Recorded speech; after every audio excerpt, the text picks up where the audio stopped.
What up, witches? I know I promised you an EVP video today, but I am not done editing it. And again, my camera is doing this weird tracking thing. This is why I bought a new camera, but I have to go through and do like all sorts of weird conversion things. So I figured it was easier on my phone, but apparently, no, it's not. It's gonna be weird. Anyway, so I do not have the EVP video ready. I'm still in the process of editing it. So I thought today is Valentine's Day. I'm going to do a little bit on the origins of Valentine's Day because that's always interesting. So, and I have my notes. So, St. Valentine, keep in mind, I didn't know very much about Valentine's Day except for the fact that it is supposed to commemorate St. Valentine. Okay? Either his death day or his internment day or his birthday or something like that.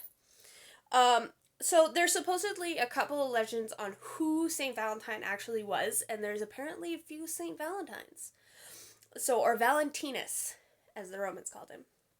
So, Emperor Claudius II decided that single men made better soldiers. So he outlawed marriage for young men. So supposedly, Saint Valentinus would marry young couples in secret. And Emperor Claudius found out, and he had him beheaded. Because now he's breaking the law. So then, supposedly, there was a Saint Valentine of Tournai, whom a lot of people, his Wikipedia said that he is supposedly the person who Valentine's Day is for, but there is some debate among historical circles. By the way, I got this stuff off the History Channel. I will link the article, because I trust the History Channel, especially when they do broad overviews. So I will link that there because there's a lot more information in it rather than what I'm just going to give you. So supposedly St. Valentine adopted this judge's daughter, and the judge's daughter was blind.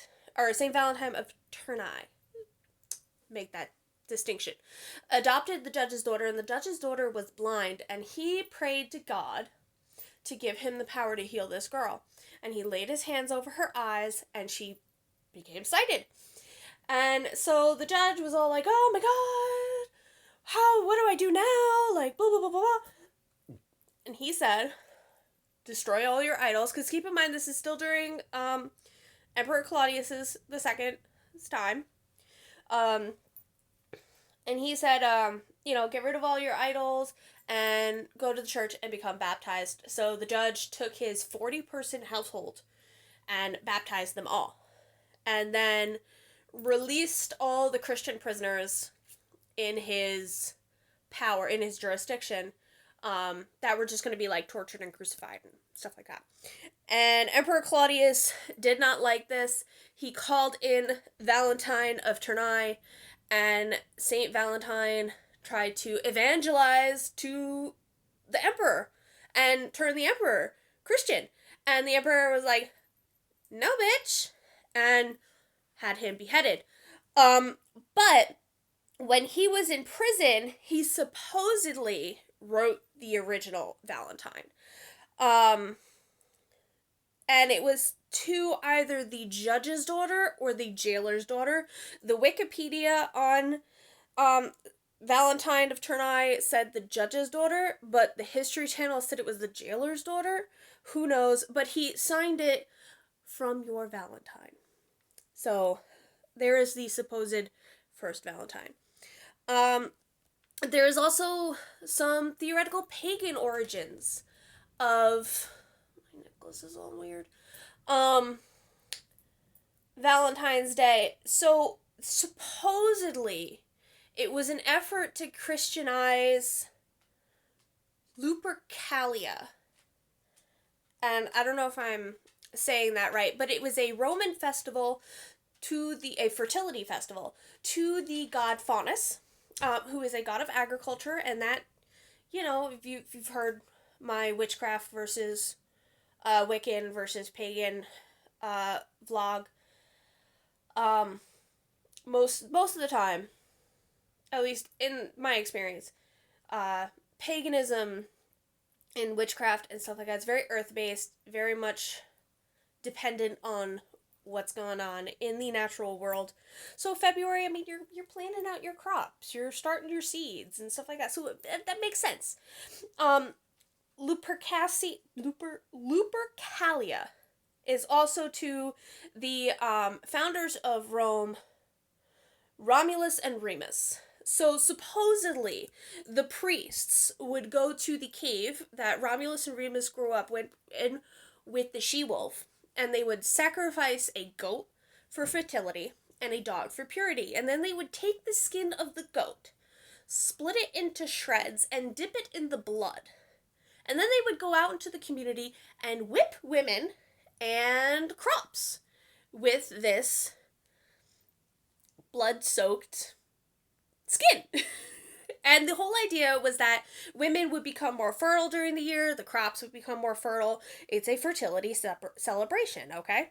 Then the women would take their names and put it into the urn in the middle of the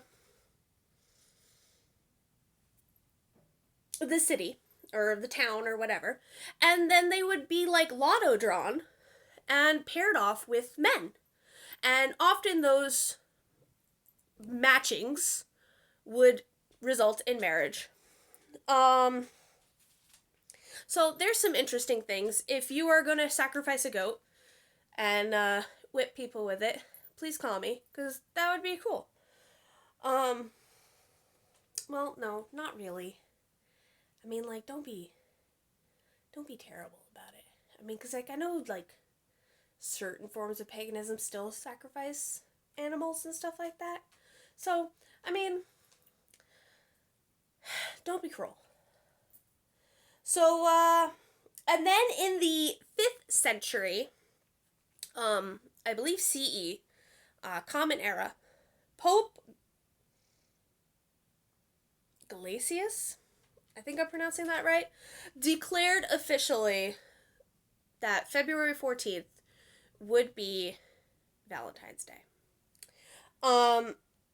Supposedly, the first actual record, we still have this Valentine, was written, oh no, I skipped ahead, I'm sorry, Chaucer, 5th century, we're still on the 5th century, Chaucer, recorded about Valentine's Day in his poem number 1375, Parliament of Fowls. Because keep in mind, in that time, people believed in France and England that February 14th was the beginning of the any kind of bird, mating cycle, because it was the springtime.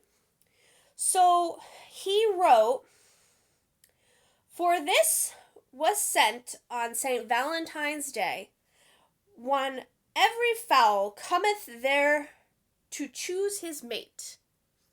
So that's the line where Chaucer talks about Valentine's Day. I have not read the poem. I think maybe I'll look it up later. I don't know. Look it up. Poem 1375, Parliament of Fowl. So then we're going on to the 14th century. Or not the 14th century, the 1400s, 15th century. This is when you started to get actual Valentines.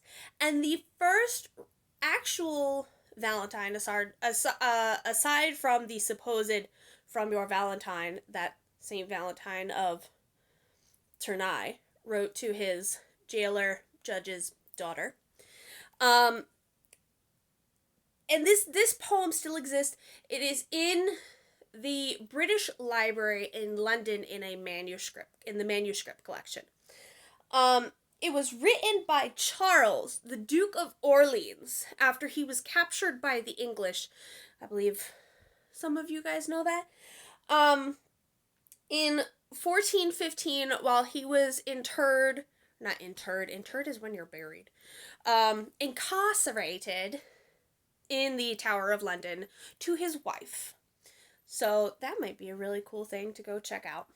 So there are some facts about Valentine's Day. There's more in the article, who is Cupid and modern day, traditional salutation giving. I know I saw something in there about what they give in Mexico for St. Valentine's Day, but just some interesting facts about Valentine's Day and what we're celebrating today, because life is interesting. So yeah, hopefully I will be able to get up the EVP video by the end of the by the end of the weekend. Maybe it'll be up by Monday, hoping, fingers crossed. Yeah.